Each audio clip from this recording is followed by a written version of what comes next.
Blog Talk Radio.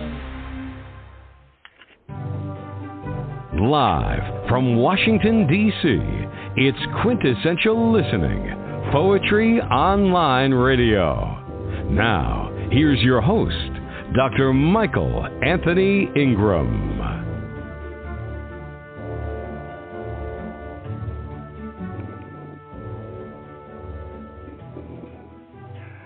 Good evening and welcome to the program. My name is Michael Anthony Ingram, and again, welcome to the program. There are two words in the English language that, when combined, often carry with them painful stigma. Stigma wrapped in moral judgments, stereotypes, and fear. These words are mental and health. Mental health. We live in a nation and a world that can be very condemnatory of individuals that live with mental illness or struggle with mental health. So much so that people shy away from being honest about their true experiences. Vulnerability is viewed as weakness. Fear of being typecast as crazy makes people hesitant to share their thoughts and struggles for fear of whether or not other people will judge them or see their struggles as being valid. This is a story for so many people. Yet there is one area in our modern-day society where individuals find strength despite the stigma. This area is poetry. Poets are increasingly writing and sharing works that address mental illness, trauma, and other issues. Not only is vulnerability no longer viewed as a weakness, it also empowers those who listen to do the same. Tonight, you will hear poets lift the veil about their experiences.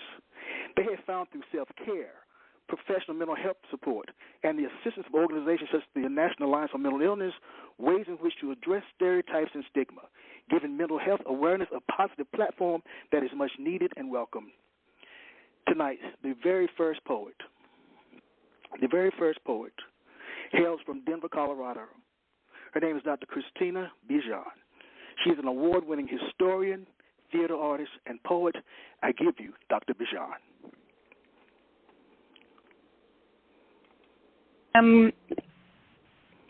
Thank you so much, Dr. Ingram. It's such an honor to be here with you all tonight. And yes, greetings from Colorado. Why is mental illness important? I'm going to say just a couple of words and then share 3 poems. I should first say that I have been suffering in the mental health department, but from a mental illness since 2005. I'm a trauma victim. I'm a victim of both inherited trauma from the crimes of communist Romania and also sexual assault and sexual harassment in the workplace. Mental health is important to talk about because mental illness is invisible. And because it is invisible, that is why Dr. Ingram described the stigma that we sufferers encounter on a daily basis. Because it cannot be seen, therefore, people are scared of it. They don't understand it. They're not willing to learn about it. For me, poetry has been my way of healing myself. And also I found my way of sharing my story. And my poetry book, Green Horses on the Walls, came out last year. And I can't tell you how just encouraging and also surprising it has been. People have received it with such an open mind, which I did not expect at all. And a lot of my poems have to deal with mental illness.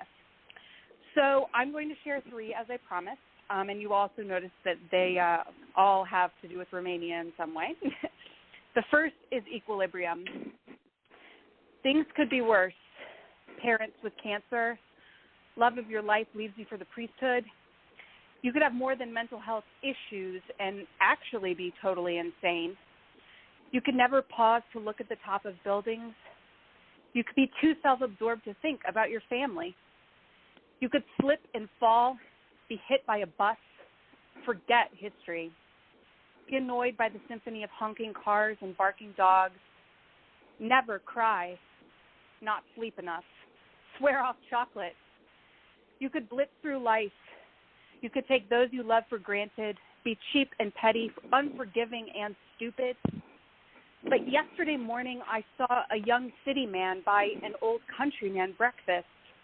And somehow it wasn't charity. It was normal. It was right. People may shit on each other here, and we're talking about Romania, but that is not all they do. And when it feels like too much, which it often does, I know I can go home. I know I have a home. And how many people can say that? I have needed to leave and return so many times. I don't think it will ever stop. All I want now is equilibrium. Vezi, acum stai în echilibriu. See, now you are standing in equilibrium, Bunico, the grandfather, said to his granddaughter as she balanced on a parking pole between the Lutheran church and the royal palace. And I walked by on my way to the gym in a desperate, vain attempt to feign a routine in this Balkan maze of nebunie, craziness, throw my hands up, breathe deeply, and tell the stories that were told to me. Someone, somewhere, even here, is listening. And the next one is called #Simplicity. You'll notice DC represented in this one. An American girlfriend I met in Bucharest recently told me that the cure to all my woes would be to keep it simple. Try telling that to the DC girl living the millennial dream of a federal contract in her own nonprofit. Family duties and issues, can't go to NC, North Carolina, can't bring myself, need to make love to a man, but DC guys just don't get down like that. I tried again with the perfect candidate with my background, languages, and baggage. He came to me in a dream to tell him to try again. And in real life, he texted me that it's not me, it's him, after apologizing for taking a week to reply because it was the end of the fiscal year at the World Bank. I said, thanks, Alex. I learned the simplicity lesson a long time ago. June 10th, 2009, I lost a colleague to a brutal racist attack on our federal building. Hearing his wife's cries at the funeral told me what to do. I gave up a job in Romania and any prospects in the U.S. to move to an island in the middle of the Pacific and keep it simple. Just love my man, do what he needed, simply be there, do the groceries, make love, talk to him about his job and anxieties. I was ready. But nothing could prepare me for island life.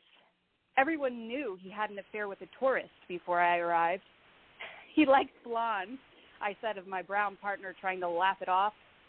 He pretended we were married everywhere, to the gardener and his pregnant wife, to the ambassadors of Australia, Kiribati, PNG, New Zealand, and their wives.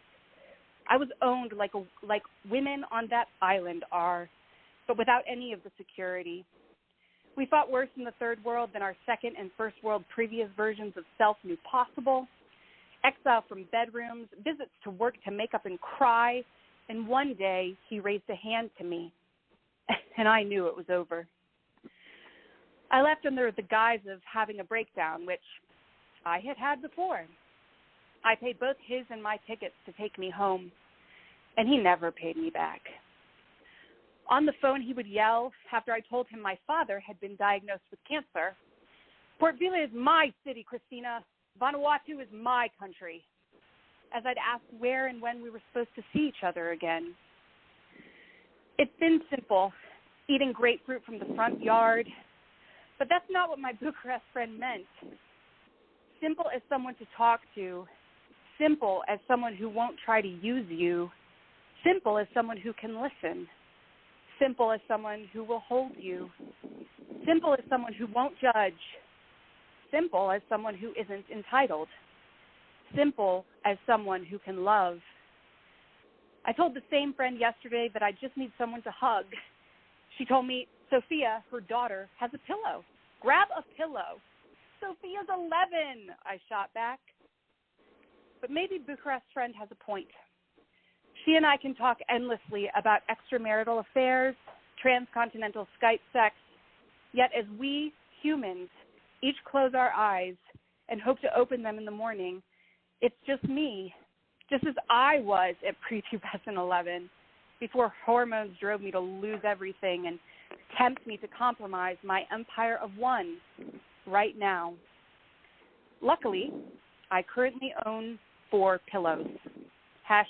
#simplicity. And I will save the third poem for the next round because I've met my time. So that's the end. Thank you, Dr. Ingram. Thank you, Dr. Bijan. A question for you. What did poetry, why did you choose poetry as your form for an outlet? I love that question because poetry changed me, or changed me, yeah, but also it chose me. I never went after poetry. I didn't even know what spoken word poetry was until I moved to Washington, D.C. in 2010.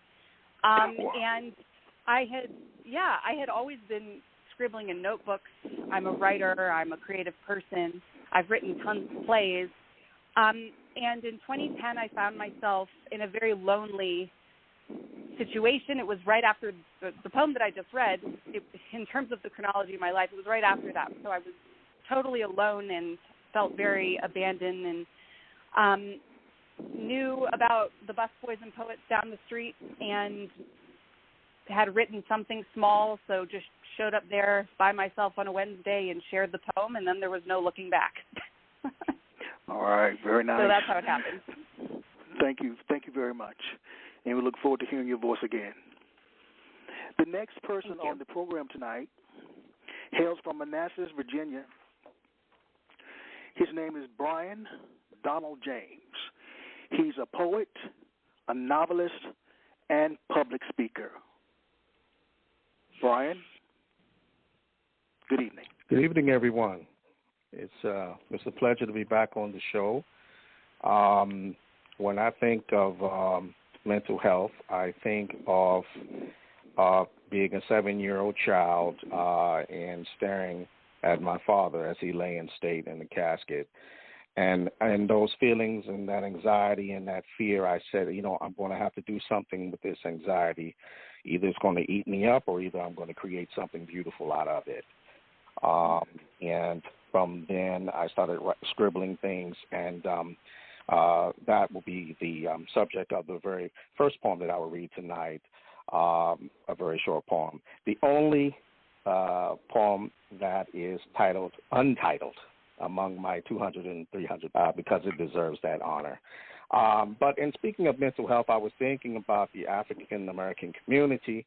We do not seek this help that we so desperately need, because there is a stigma that has been placed, that we place upon ourselves to try to block that. Dr.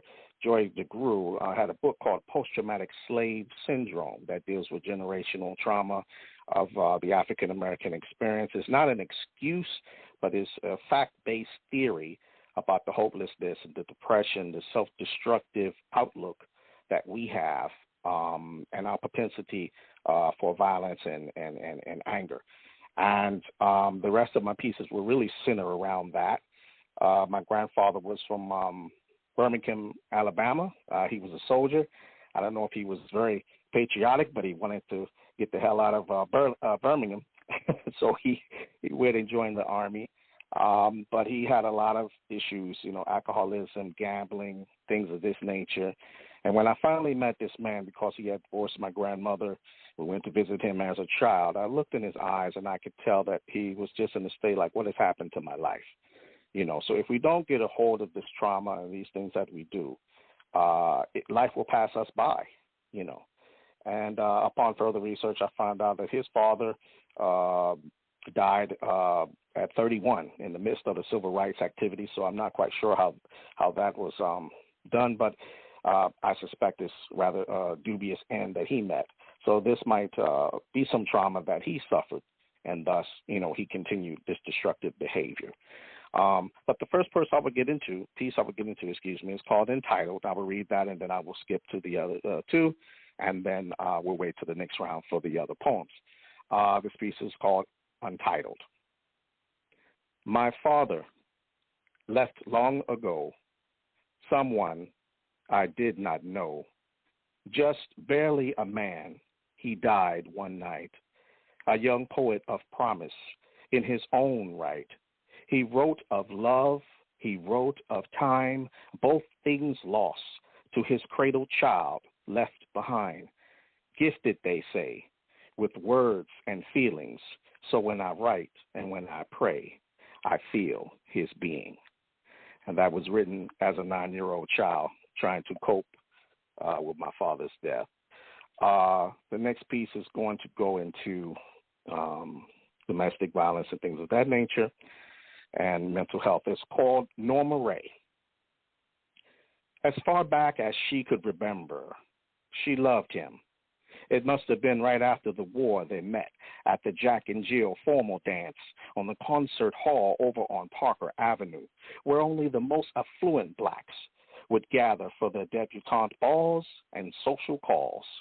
Her and her sisters clad in glamorous dresses, wearing mama's spurs, their hair pressed long with faux diamond chokers on delicate necks, resting above cleavage, hiding beating hearts as fast as hummingbirds.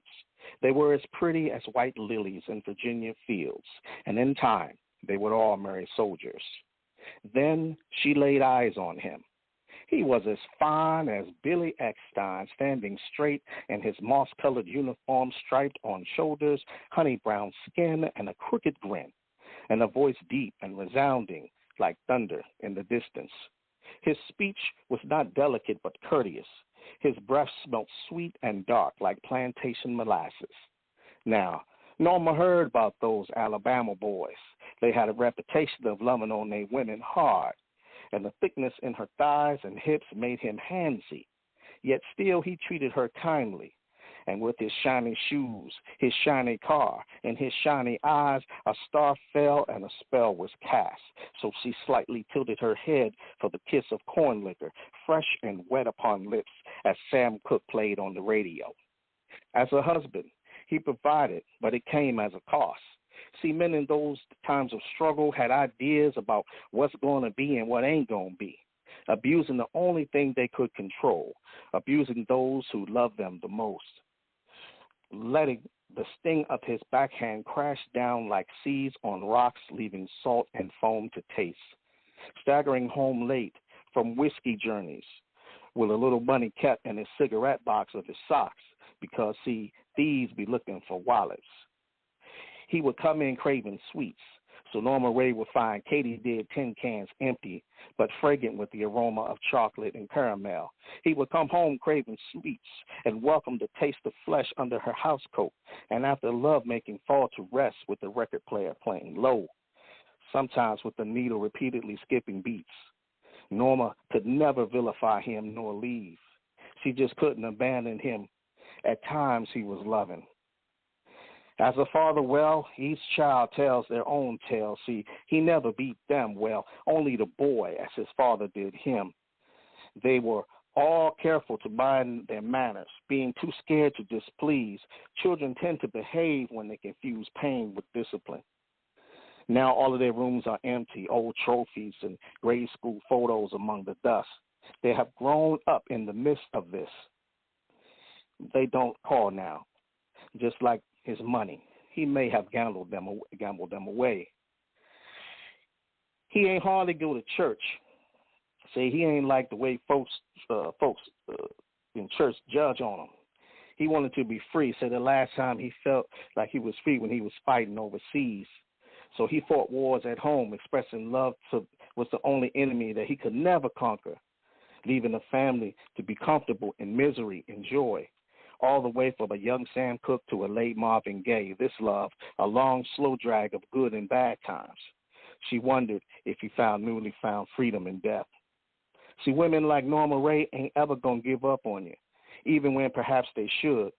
Enabling is the mother of sin, but she would never vilify him because as far back as she could remember, she loved him. Thank you. And the last piece this round will be the tear collectors.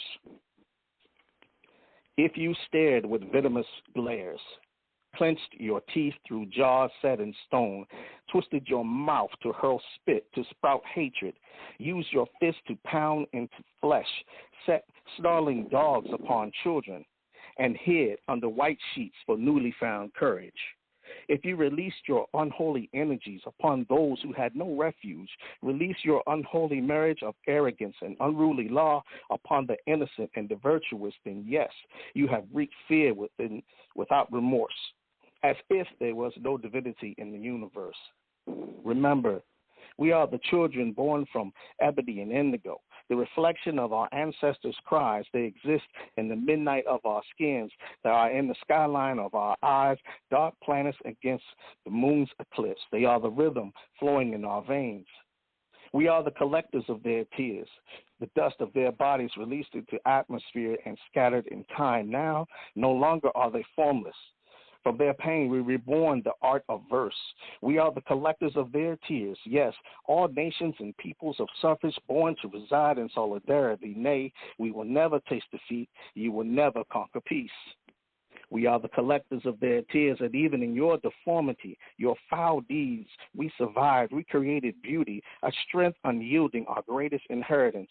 From an ancient people facing life at its worst and horrid death, still did not weep for themselves, but for you.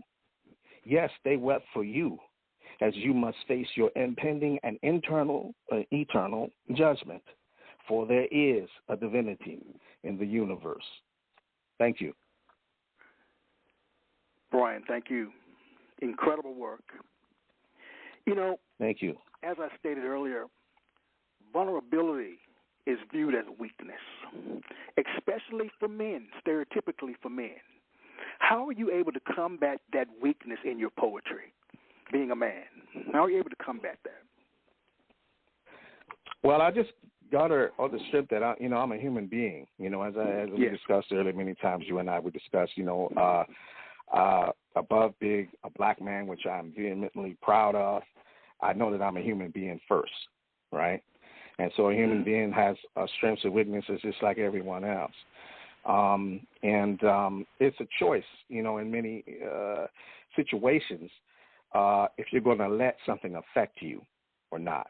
Sometimes we bring about our own demise, allowing others to put their images of what we should be upon ourselves, and we hold ourselves back that way. All right, very nice. And thank you again. And we're ready for the next round. I'd like to introduce now Jackie Oldham. Jackie hails from Baltimore, Maryland. She is a writer and a poet. Her personal blog, BaltimoreBlackWoman.com, is on WordPress and is now in its 7th year. Hello, Jackie. Hello, Michael, and thank you so much for having me tonight. I just have to say that Christina and Brian's work has been phenomenal reading tonight, and I'm really honored to be in this company. My history with mental illness goes back to my childhood. I suffered chronic depression from the age of 7 years old, and was in psychiatric care from the age of 7 to 11, and then from part of my teen years, parts of my adulthood, and later I was diagnosed with bipolar disorder. You would think that all of that is a double whammy, but I've managed to make a real life and succeed in spite of, and in some way because of the struggles I've had with mental illness.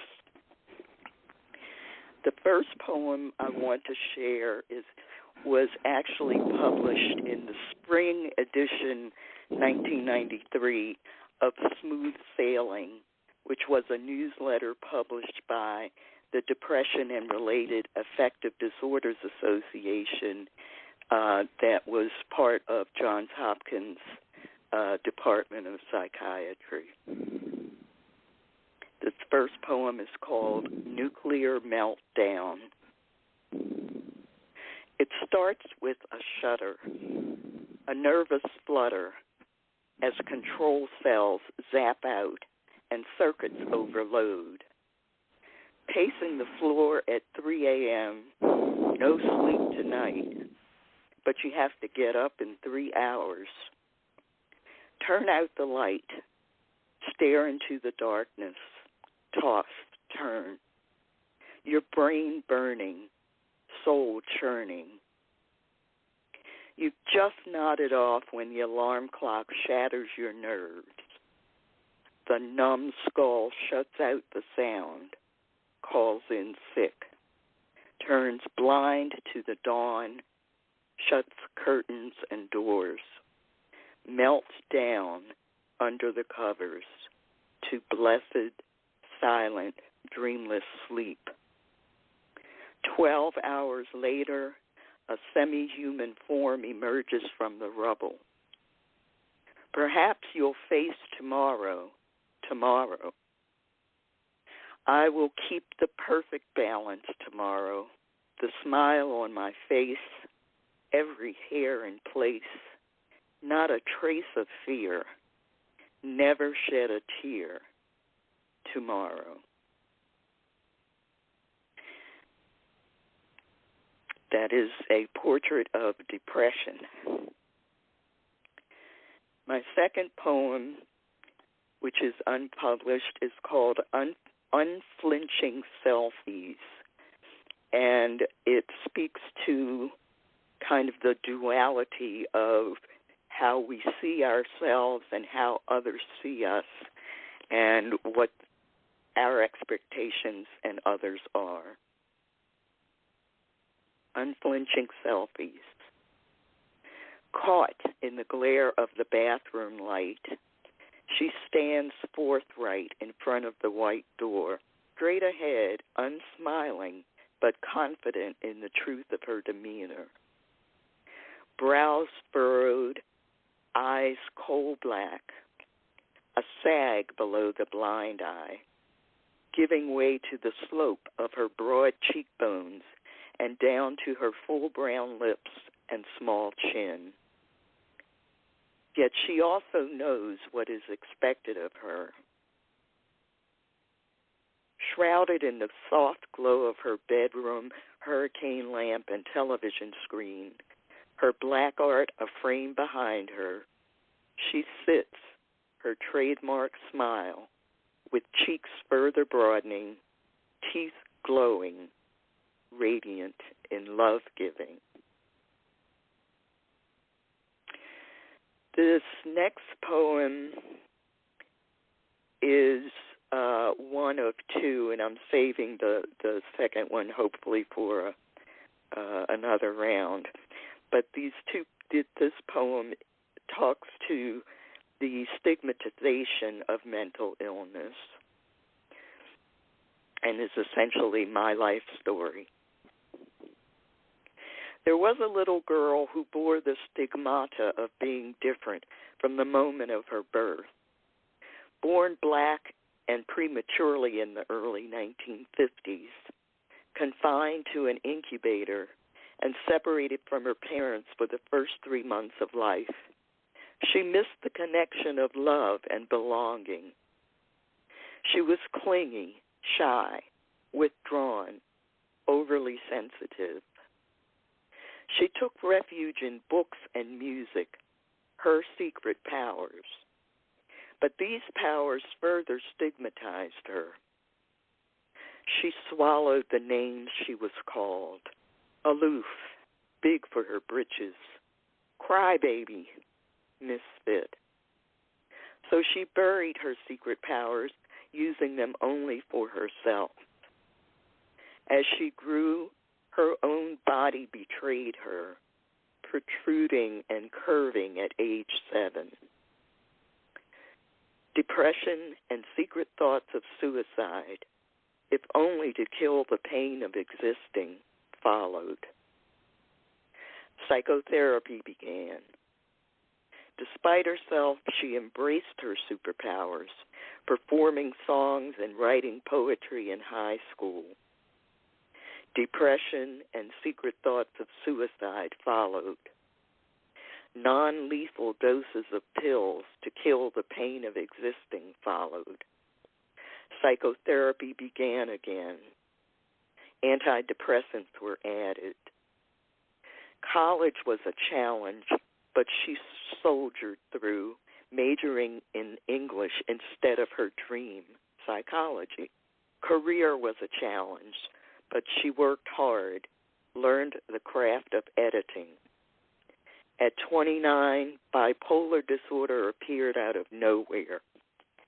She shouldered through the disruptions, the strange voices and visions in her head, 2 hospitalizations in 1 year.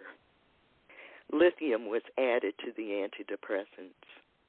The mania disappeared, but depression lingered. She went through every antidepressant available until finally she found the one that worked. Bipolar became her new superpower, giving her confidence to be herself. She excelled at her work despite periodic depression while buying a home and caring for her aging parents, retiring at age 60 to be a full-time caregiver. A year later, her kidneys began to fail. The damage had begun with her first dose of lithium 3 decades before. To her psychiatrist's fear and dismay, she stopped taking lithium, but continued the antidepressant. 8 years later, her kidneys returned to normal. Her selfhood finally complete. Her superpowers she fully unleashed in poetry, prose, and song. Thank you.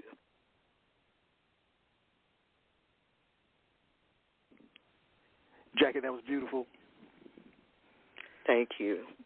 Thank you so much for sharing and not shying away from sharing your story.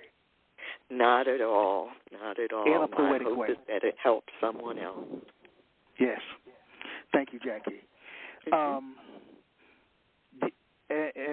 And correct me if I'm wrong, it sounds like the poem found you instead of you finding the poem. Absolutely. Yes. Tell Writing me more about that. was my lifelong way of dealing with myself and the world around me, and I gravitated to poetry at an early age, even though I also write other forms. All right. Thank you, Jackie. I really appreciate it. Thank All right. you. I'll talk to you on the next round. All right. All right. The next performer tonight is a young man with incredible talent. He's called Bipo Phoenix. He's a D.C. native dedicated to destigmatizing the manic depressive spectrum. He advances the politics of collective liberation through poetry and street art. He's the creator of 2 zines of poetry and has an online presence at Reading.docx. Bipo, are you with me? I'm with you, Michael. How are you? Yes. Great. What a great evening. Christina, it's a blessing to share airspace.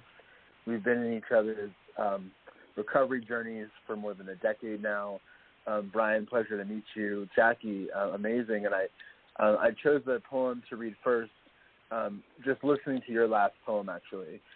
This poem is called Supernatural Manic Magic. You see us dance among you, but fail to sense our Jedi powers in emergence, conjure rites of love and liberation, aspiring towards an all-encompassing transformational resurgence. We sync our bipo minds through the meditative practices of erotic pleasure and service. I can't choose my apocalypse squad, but I can recruit a fractalized global battalion of samurai neurodivergence. Don't tell me to stop just because they say so. Our dope insurrectionary beats are going to drop both in utero and in vitro. We cyberwire our magic manic minds, gestating our own master cerebro. We craft the power to organize our mutant kind into a karmic crescendo. Don't propagate a theory if you don't apply it in practice. Praxis is a meaningless concept without intentional cohesion and accountable process. Left ideologues of many stripes are ensnared in a cerebral and transactional axis. What we need is emergent strategy, where biomimicry and relational intentionality flourish from a place deep inside us. We are divine spiritual beings having a temporal human experience. The melodic flow of a subterranean flute amplifies our natural resilience. When we focus on critical connections, not critical mass, we amplify our movement's resonance. By uprooting the deceptive logic of domination, we sow potent seeds that can deconstruct cognitive dissonance. I saw a pyramid of pure light manifest in the candle I burned tonight. We must imagine vistas of boundless possibility to save our species from planetary blight. Ancient skills and divine texts will reemerge to guide our sacred fight. If we aspire to godlike, who can foresee what masterpieces our descendants will write? The substances that open me up to visions can be like a toxic and visceral brush with death. It is most safe to find insight naturally through intent observation and intentional breath. I am manic, and it is magic, but it needs to be held close to the chest. I treasure the many circles that surround me and that see my mind in all its depth. It is said that the future of the future will still contain the past. We will forage for magic mushrooms in their nascent matrix of transformational craft. It's time for radical freedom to raise a proud polynational flag.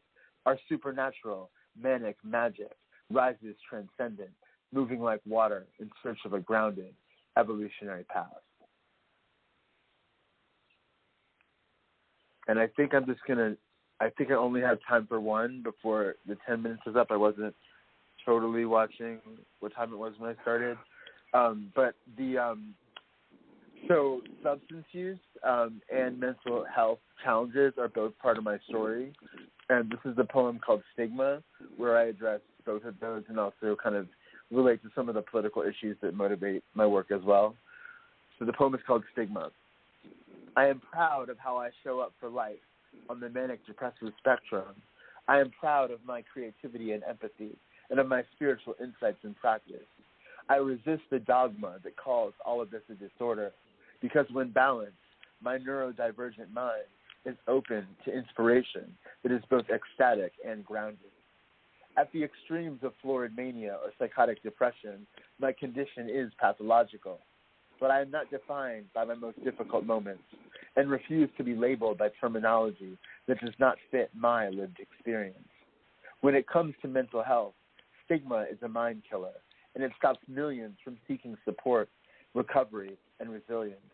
In this moment, COVID is ravaging our nation, just as the peril of our body politic accelerates with the prospect of our would-be Führer stealing a second and maybe infinite term for fascism.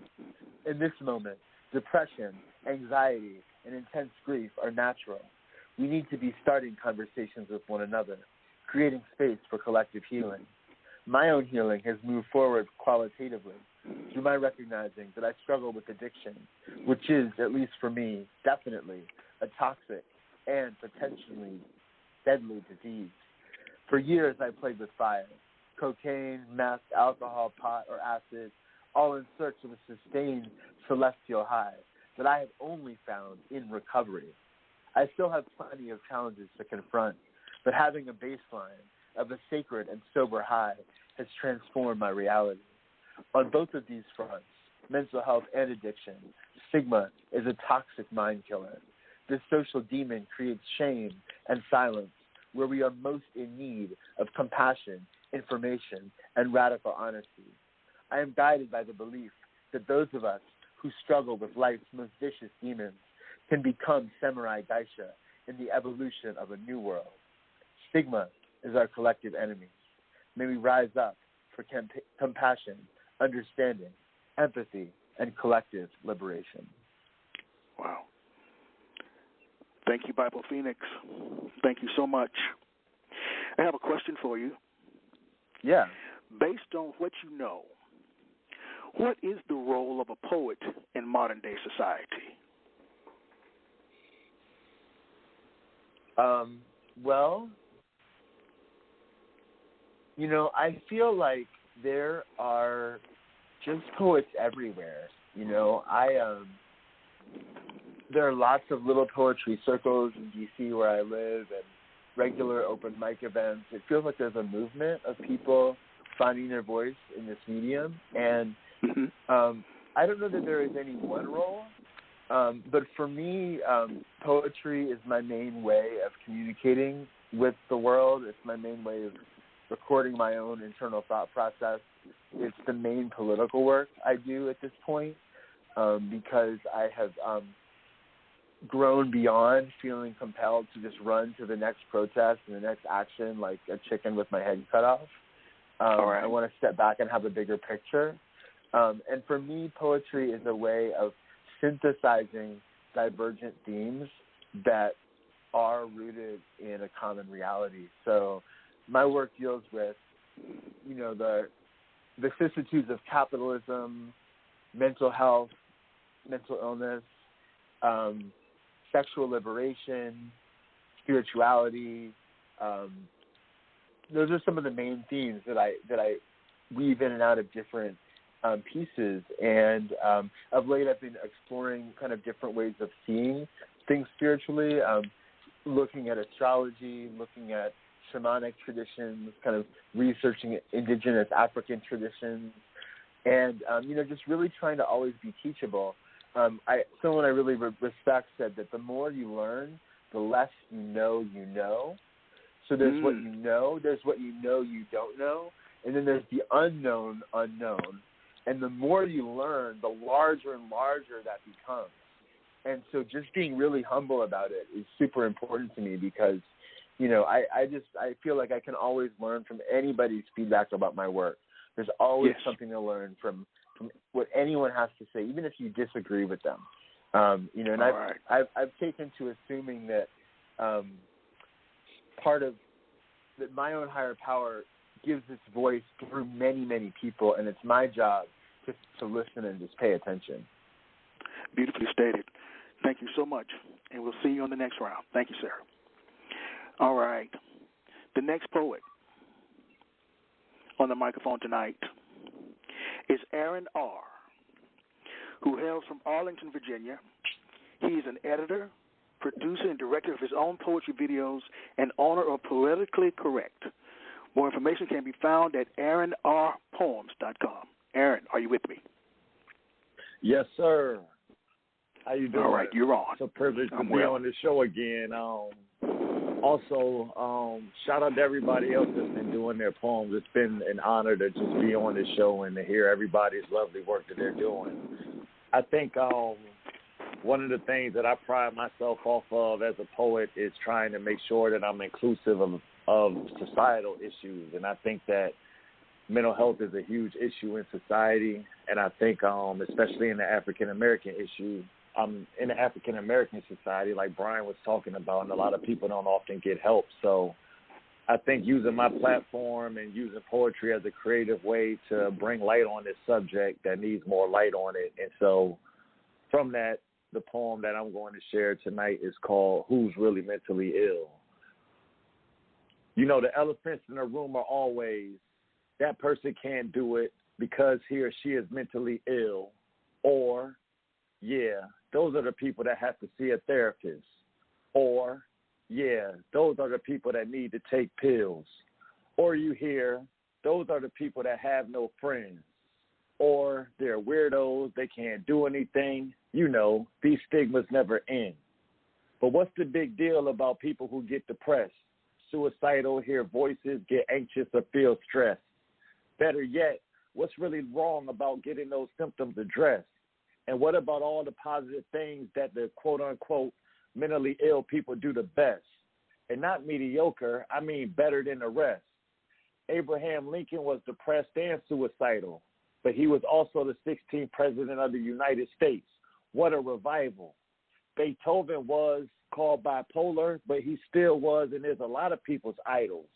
Isaac Newton, Ernest Hemingway, Michelangelo, Ted Turner, Max Webster, Vincent van Gogh.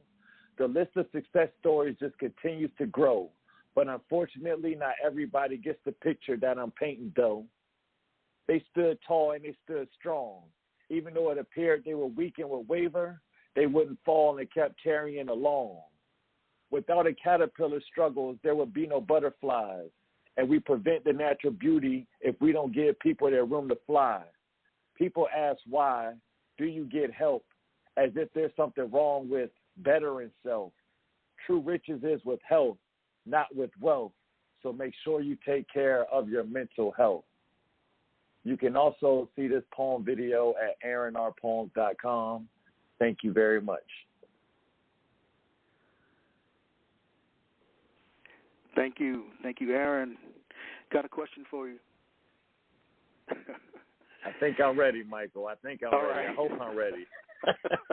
No, you and I are in a conversation, and I'm going through stuff. But I don't want anybody to think that I'm crazy, Aaron. What should I do? What should I do, my friend? See that? Here we go again, Michael. You, I mean, should I write like about friends? It? Should I write it out? Yes. Oh, shit. Yeah. I definitely think so. You know, and I think that's one of the good things about poetry and writing as well, is because it just gives you a chance to have a perspective, you know, to share your own perspective. And I think oftentimes people miss that. And with poetry or writing, you know, a creative outlet is kind of your unique way to share your own perspective and give people a chance to see things from your point of view.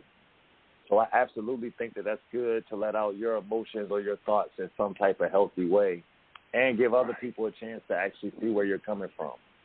Oh, very nice. Thank you, sir. You passed the test. I know, man. I was sweating over here. I'm glad you're on the phone. You can't see me right now. No, but you're right. Being able to write about it, to get it out of your system, that's what's so critical about this whole entire exercise, being able to get it out of yourself on paper, being able to look at it, to recognize, no, I'm not crazy. I'm not crazy.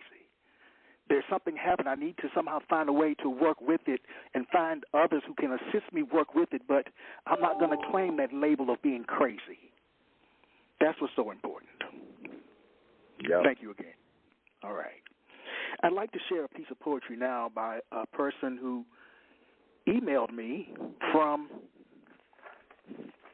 Labashida, Ireland. Her name is Madge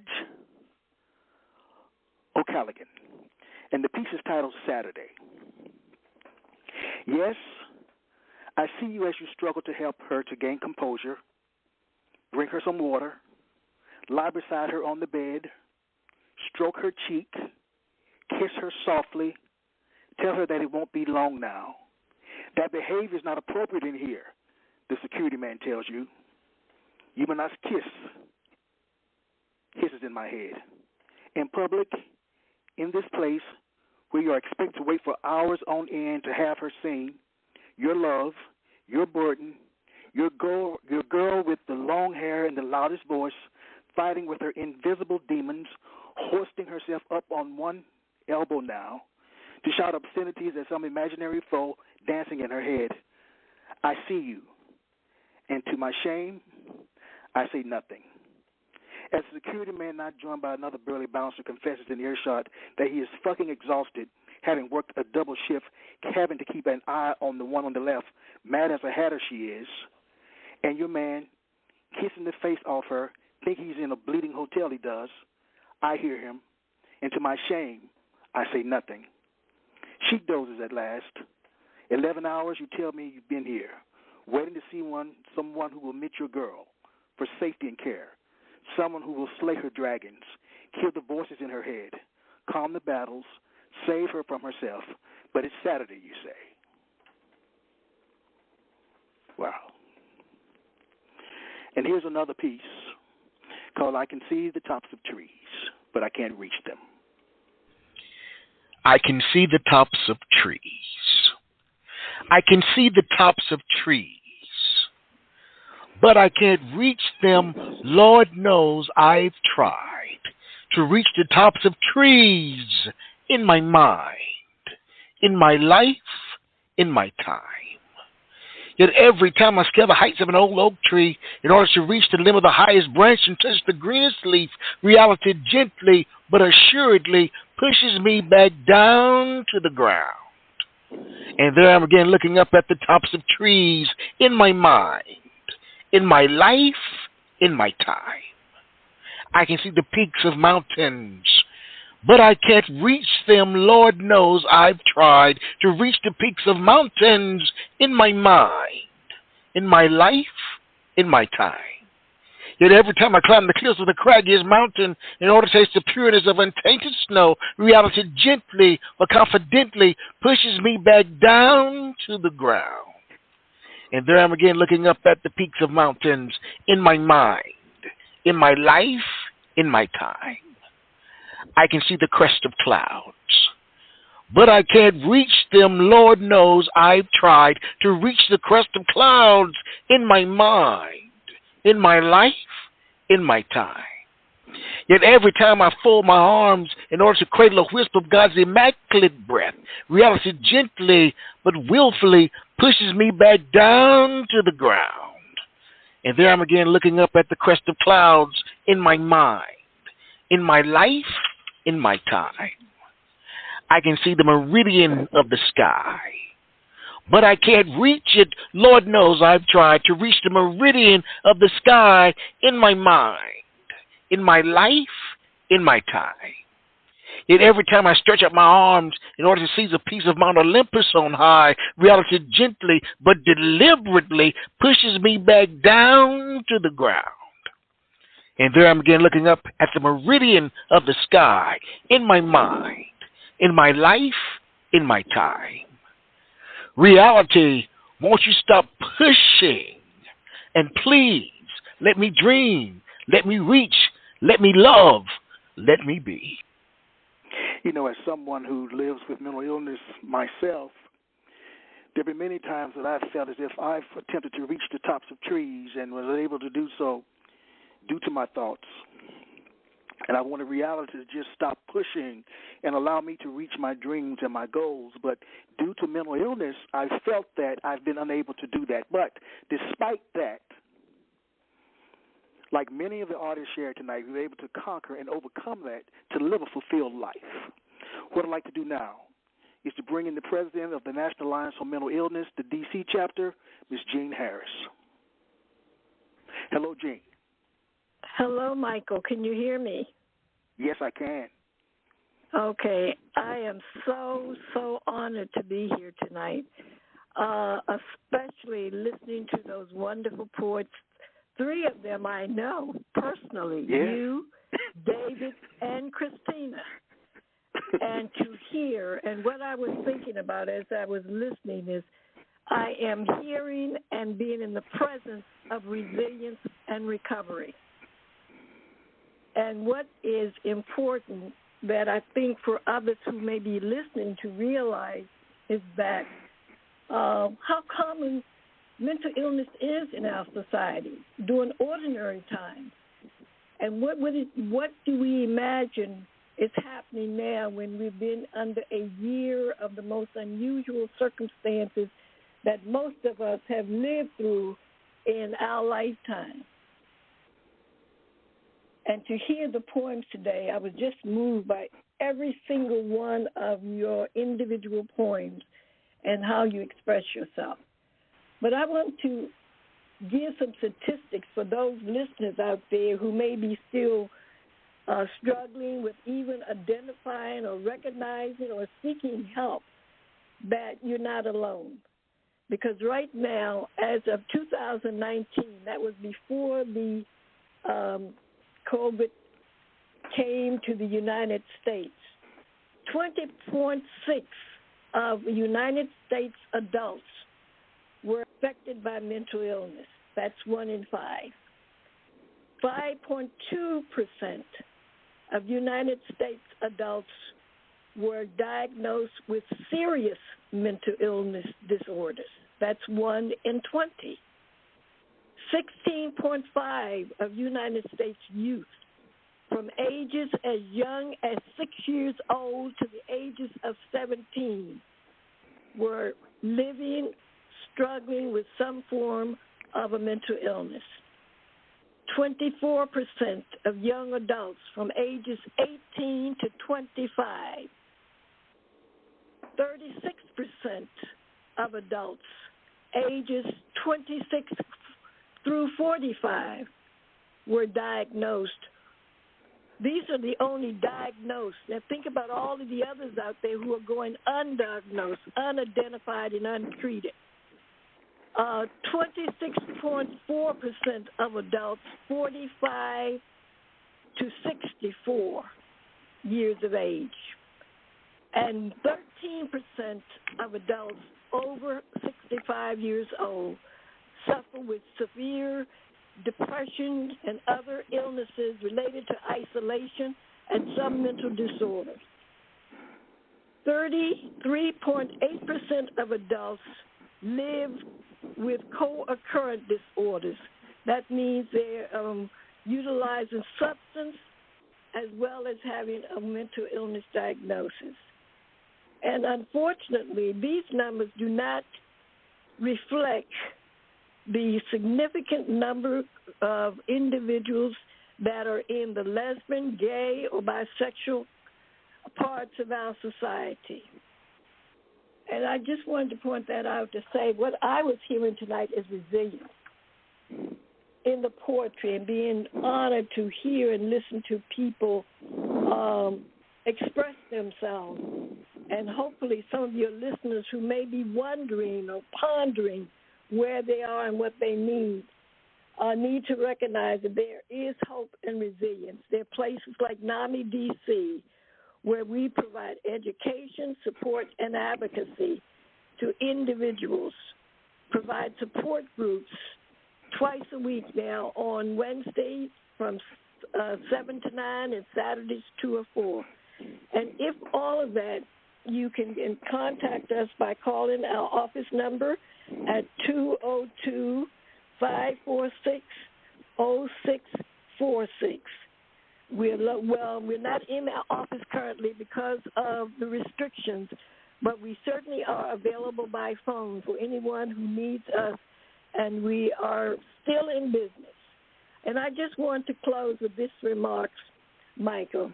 The past year, no doubt, challenged all of us in so many ways, emotionally, physically, mentally, financially, and socially. That's what uncertain times do to us. But we are here tonight. I certainly enjoyed myself, and to celebrate that we made it through this past year, honoring those who didn't, and knowing that recovery and resilience is a process, and we will never give up hope. And your poets tonight demonstrated they didn't give up hope. Thank you so much, Michael. Thank you so much, and you're right. We made it through, those of us, we made it through 2020. Even with all that gunk in our heads, we made it through 2020, many of us. And that's such an important point to make. I'm so glad you made it. And thank you very, very much. How can I donate to NAMI? How can I donate to NAMI DC? You can donate to NAMI DC by going to our website, NAMIDC.org. We have a new website, and then you can donate there. Pretty much that is the best way to donate now. Our office has been closed for a year, but we still have an online, brand new website. Check it out. It lists all of our programs that we're engaged in and have, and upcoming events. All right. Thank you so much. We also have callers. I'd like to bring them on.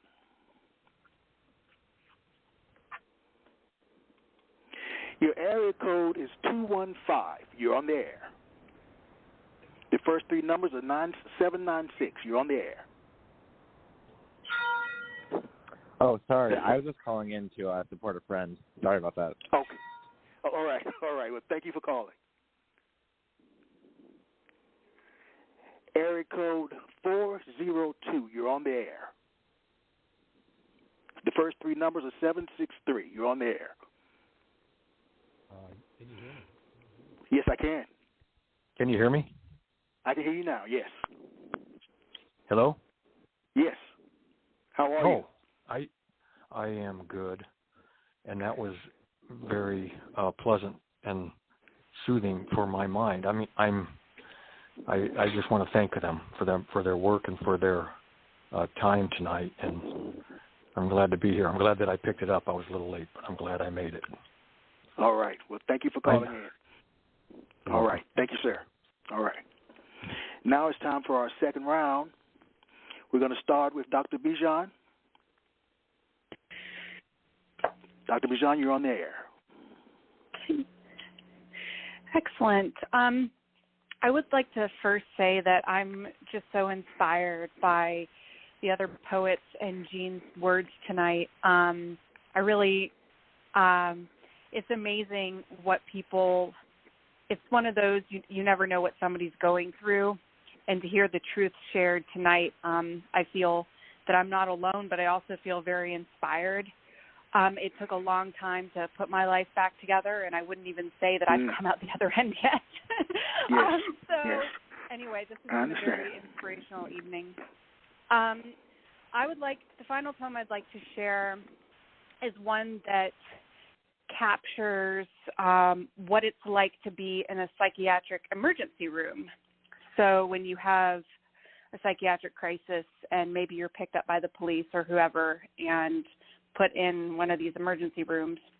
And so, the other poets are not alone. I've certainly been in psychiatric hospitals. So here's just a poem about one such stay. It's called Moral Force of Character. You say I have no right to believe in morality, that there is no universal good and evil. This is my answer. The reason I know is that I've already been to hell more than once. The first time was being pushed down a road while I was too drunk to walk the other way, and I kept saying, but I want to go to St. Anthony's. After showing me photos of skeletons on your computer from your doctoral research, you fucked me on a bed that had not yet crossed my mind. I woke up smelling death. Then I had to live a label that I knew also represented the worst of humanity. But listen, I am the only one with a passport from my father's country that is a member of this elite label. Could I ever talk to him or Romania about the fact that that label is a lie? So I hid it from everyone for 10 years. In and out of spaces that label never goes. One example? The dungeon that is Duke University Hospital Psychiatric Emergency Room. I thought I had already seen hell in Oxford. Nope. I was there again for the second time, in a room with lounge chairs facing each other and 2 rooms for solitary confinement in the corners. A heroin addict from the mountains coming off it and going hysterical. A Korean war vet with more dignity than any fucking label, and he's homeless. A young student who had been accused of being crazy by his university and the Durham police when he saw and called out hate. A woman with no teeth who could eat Jell-O but not speak. A man who belonged to a gang for brown people with that acronym tattooed to his forehead. Another woman who resembled more of a wild animal than a human being in speech and behavior. And finally, my friend, who I cannot name because I fear for her safety, who was brought in with force as she screamed in Arabic. The nurses and doctors were at a loss. They couldn't communicate with her. I asked the nurse, where's she from? Answer, Morocco. I approached the shaking lady in French. Bonsoir, madame. Good evening, madame. Qu'est-ce que vous est arrivé? What has happened to you? Je n'ai aucun lien avec cet hôpital. I don't have any connection to this hospital. Qu'est-ce que s'est passé? What has happened? Only to discover that her husband was beating her up and told the police that she was the homicidal one. After talking as a group for days and an evening of eating pizza, watching Duke basketball, a new man came to this town. He said nothing. He just watched. And the last thing I remember from Hell Round 2 is this person looking me in the eye and telling me that I had it all figured out. So that's it. That's all I'm going to share, Dr. Ingram. Thank you. Thank you, Dr. Bijan. Thank you so much. The next poet is Brian Donald James. You're on, Brian. Thank you, everyone. Again, it's been a wonderful evening. I've sort of addressed racism being a cause for mental illness, and the last two pieces I would like to do swiftly address classism and sexism. Very quickly, I when people say black on black crime, I don't believe in that. What I hear is crime, because if it is a matter of classism, because if it was in Russia, they don't say white on white crime. They say crime. If it's in China, they don't say Chinese on Chinese crime. They say crime. So, again, we must not allow other people's ideology affect us. But I will go into this piece. It's called The Lesson. And in the interest of time, I will try to read it swiftly for time for my last one. The Lesson. Arm in arm, together they sang, some in tones slightly off-key, yet striking a perfect pitch within. They sang before him, their fallen mahogany prince, as he lay in state, caressed by sweet-smelling flowers that draped upon his chest. And even in death he was noble, he was beautiful, struck down in a hell of man-made lightning and thunder, struck down by the envy of another denied soul. Yes, it was all too soon, and thus the lesson would begin. Within the newly found faith or newly found fear, the songstress wails her haunting redemptions, a plea for deep almond eyes now weeping. Let them convey this pain so deeply rooted. Let them speak of this loss in warning. Yes, Lord, is heard. My God, is cried. For the sheer thin veil of invincibility has been removed. Death is here. See, I hear your talk tough, youngin'. Yes, I see your strong strut, youngin'. But I'm a poet. I search souls. I search behind your threatening postures and menacing faces, your mask worn in deception. I still see you because I am you and you are me, both children exposed to lost innocence, nursed on streets of broken glass, dwelling in buildings graffiti-clad. We hustle, we survive, we are afraid, because we know within this brotherhood, some will live and some will die. Not one rose given to us in life, so why do they cry when we die? Arm in arm, together we sang, some in tones slightly off-key, yet striking a perfect pitch within, because lessons in blood could never be erased. That is the end of that piece. And the last piece is called Roller Boy. One of the self-destructive things we do, and not only in the black community, but in all communities, is make people who are gay, lesbian, and bi feel inadequate. They have the right to exist like every other human being on this world. And this is a tale from something I experienced as a child, and I would like to share it. It's called Roller Boy. The disco ball is in slow rotation, emanating, cascading showers of multicolored light throughout the roller rink. I watched this black boy in full afro stand and then pirouette in the middle of the floor. He was majestic, floating, now surrounded within a swirl of skaters rolling on the hardwoods. He was as lovely as a swan enclosed within the reeds. Yes, it seemed he was alone. Yes, it seemed we were alone, just he and I in loneliness. See, them church folks say he gay. They say they know from the sway in his hips. They say when kids leave him beaten, teased, and called names on schoolyards that it's just child's play. How could words hurt? But if words truly hold no power, then why do they pray on Sundays? This was his introduction to judgment, this poor child. They wanted him to void his vibrancy, diminish his light, to train him to paint in faded silhouettes and muted rainbows. His invitation to hold shame and bury it forever. And although I never really knew you, I, too, was a black boy who knew loneliness far too well. I wanted to scream, do not accept their version of you. I tried to speak, but I could not utter a sound. It would be the last time I ever left someone in need.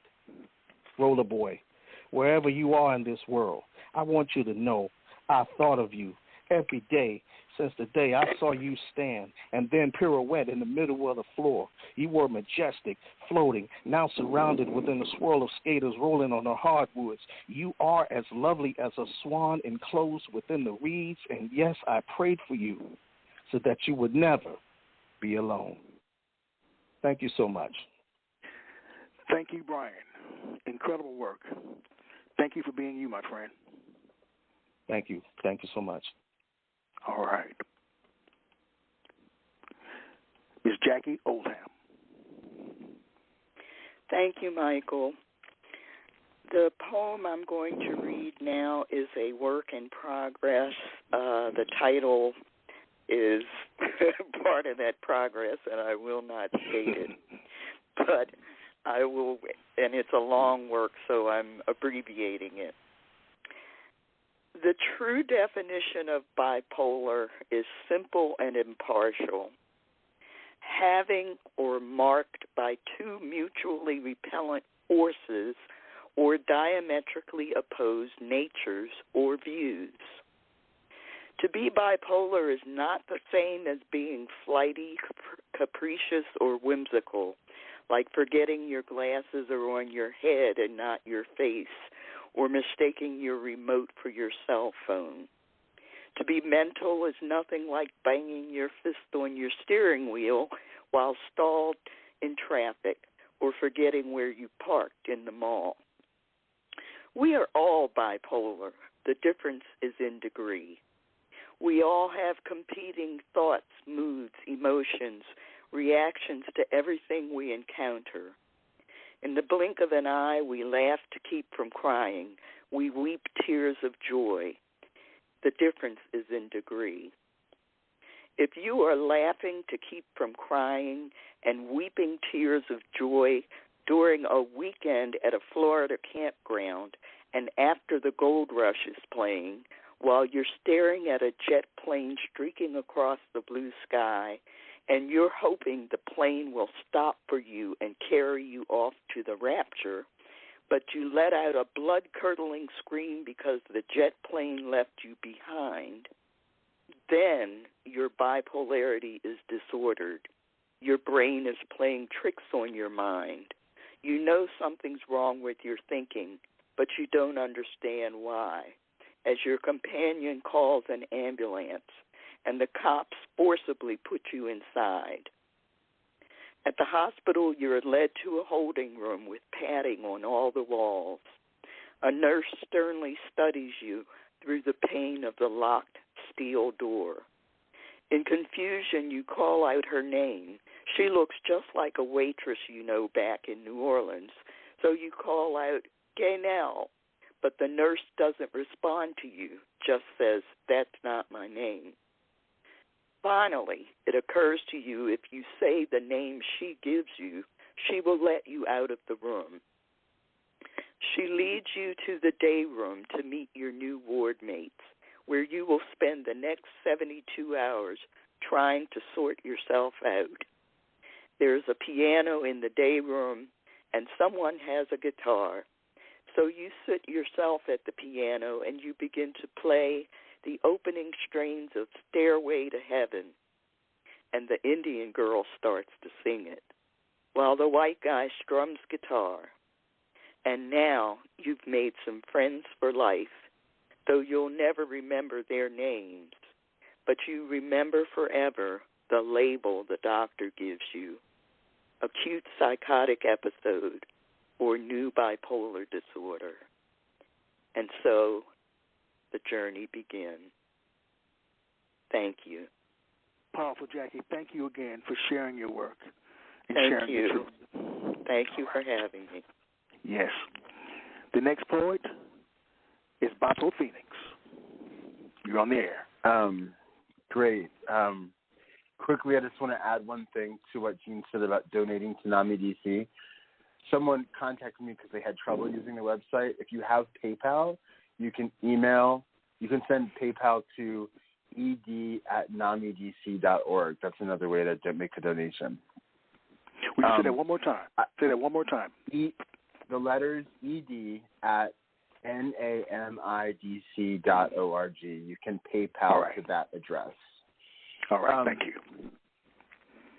I was inspired by Christina sharing about psych wards, and I'm just reading a poem that's a little bit of a reflection on that now pretty distant past. I was last in a psychiatric ward in February of 2018. So it's been 3 years, which is the longest time I've gone since I was 24 without needing to be hospitalized. And I wrote this poem called Magnetic Water. I just published it earlier this week. It was my first night on the psych ward.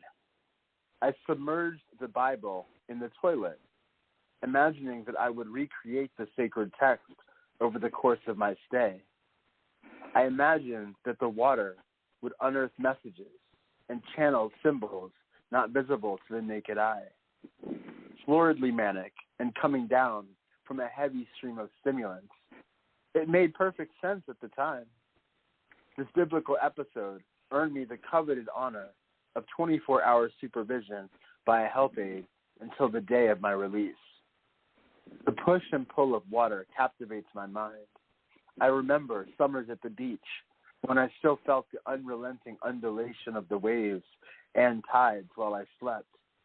I somehow felt a deeply rooted connection to the birthplace of life on our planet, a connection to ancestral memories, to middle passages, and to mutinies and revolutions. I remember my suicide attempt 7 years ago. The acute anxiety of a panic attack tightened like a vice grip around my neck. So I sought refuge and relief in the frigid waters of the Potomac. Since then, when I cross a bridge, I feel a liminal subterranean pull, a blood memory dissolving in the tides. Water carries polarity and channels electricity. Ions merge, diverge, and percolate. These mysteries are pregnant with significance for me because Scorpio is a water sign and I am a Scorpio. I feel the power to surge through barricades like a tsunami or submerge a nation in water like a typhoon, or to find the sinuous path of least resistance, like a meandering stream. When I was first in the grips of persistent recurring mania, I managed to get myself arrested a lot. I remember molding the contours of mud in a community garden plot soaked with water when I was arrested for indecent exposure.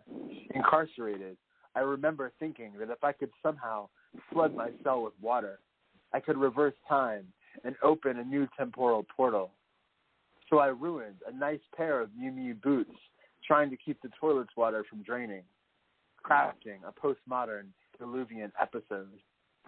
At the moment, there is an epic storm brewing, rain pummeling my fire altar, wind threatening to uproot trees. I feel the magnetism of the storm. I feel the aquatic, magnetic fire. These are my war stories and my water stories, and I have grown from these lessons. I have learned to see wisdom in the tidal warnings of my elders. I have learned to seek humility and gratitude for the sea's blessings of abundance. Maybe someday I will rewrite the Bible, but I won't need to consult a psych ward for permission. Wow. That was so powerful. Thank you. I'm Thank you for sharing. really proud of it. I'm in a social work program, and I just finished my first year, and in the last 2 weeks I've written like 5 new poems. I'm just on a tear. It feels great. Congratulations. All right. Thank you, Papa Felix. All right, we've got 2 more poems, and then we'll open the floor, and it'll be time to close the evening. This is a poem by Madge O'Callaghan again, from Lavashida, Ireland. It's called Insanity. We stumbled along the curving tree-lined drive, ghosts in a green landscape, eyes twitching left and right in that mysterious garden, fearing for our lives. Haunted by our memory of that long night when, screaming for him to hold her, she lashed out at those around her who tried to make it right. She was some other unknown blue-eyed girl, crouched pregnant, fetal position, lost to the world, Strapped then to a table, tongue secured in mouth, zinging electrodes curl burned her memory and removed the constant pain. Promises of forgotten dreams that never returned. They broke that promise. She was never the same again. In fact, she stayed there all this time, insane.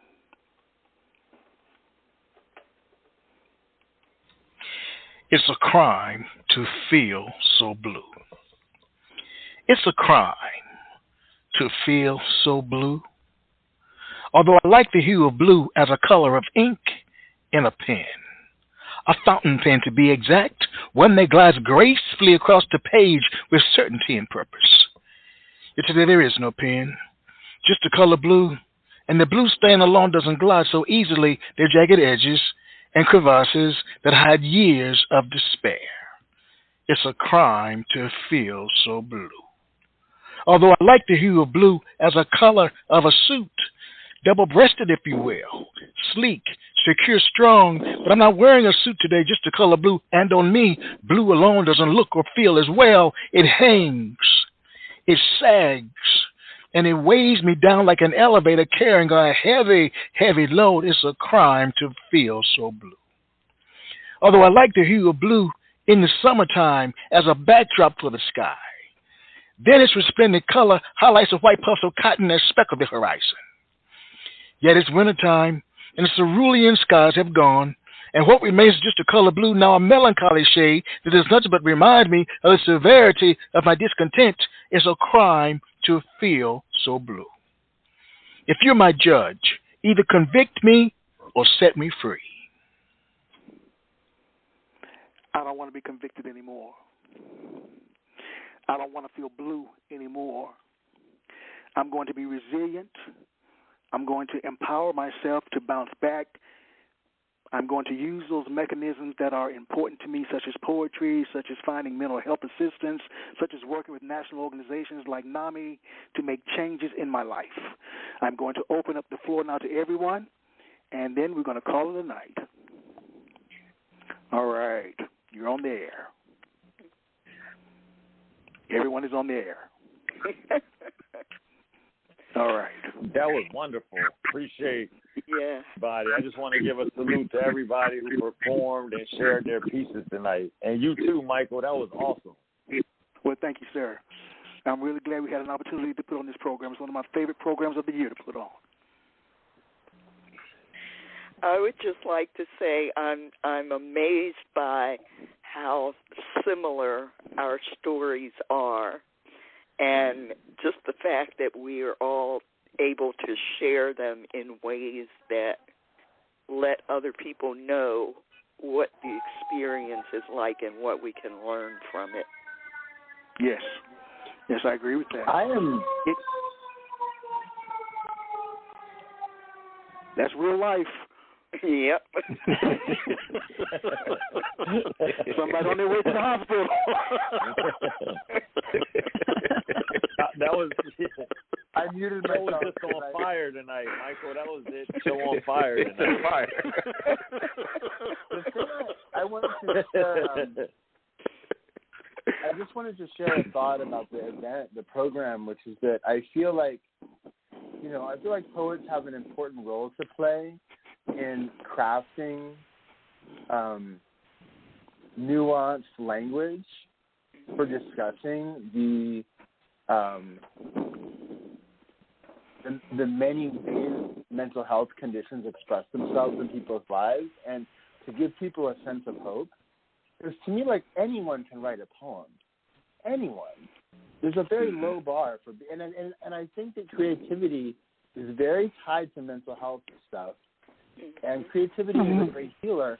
I constantly run into people who say they're not creative, and I'm like, well, you got dressed this morning, like, wow, you figured out how to put some things together that match. That's a creative act. I think human beings are an instinctually creative species. If you want to figure out whether some people were hanging around in some old cave, you look for paintings on the wall of horses or whatever, So, I think that we're in a changing world. We're in so many ways. And this has just been a really beautiful note of hope for me in this week. So I want to thank everyone.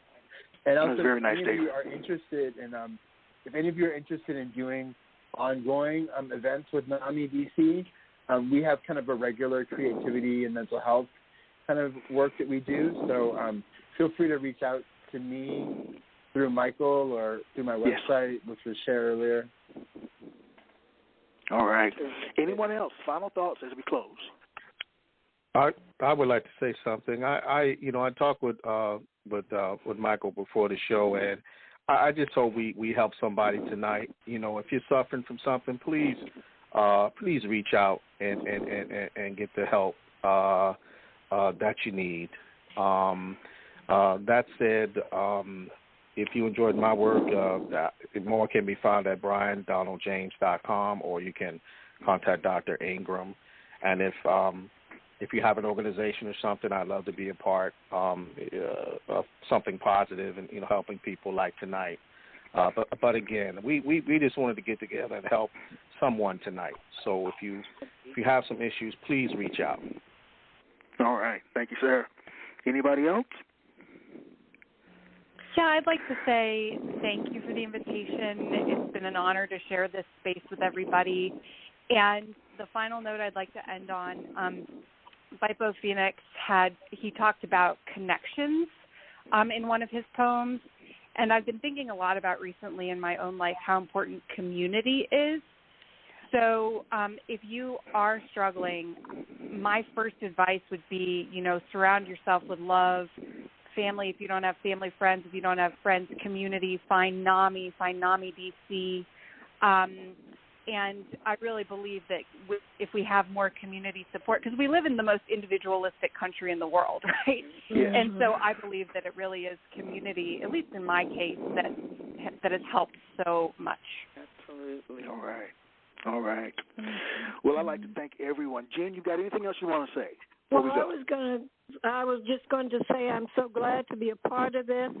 NAMI DC is here, has been here for 40 years, supporting people and listening, not necessarily providing clinical therapy, but definitely twice a week we have support groups, and I am honored and watching how people support each other as they move through their recovery and resilience through poetry and just talking and even communicating with one another. So we are there, have other programs. You can look at the website, check us out, to help people to live and stay in their recovery. I was pleased to be here tonight. Thank you so much, Michael, and all of the poets. Your poems inspired me so much. Well, I have a smile on my face, and I am so thrilled that the program turned out well. Yes, it was a beautiful, beautiful program, and I want to thank everyone. So be safe to our listening audience, as I share every week. Take care. Let poetry ring. Until next week, good night. Good night to everyone. Take care, everybody. Good night. Good night. Good night.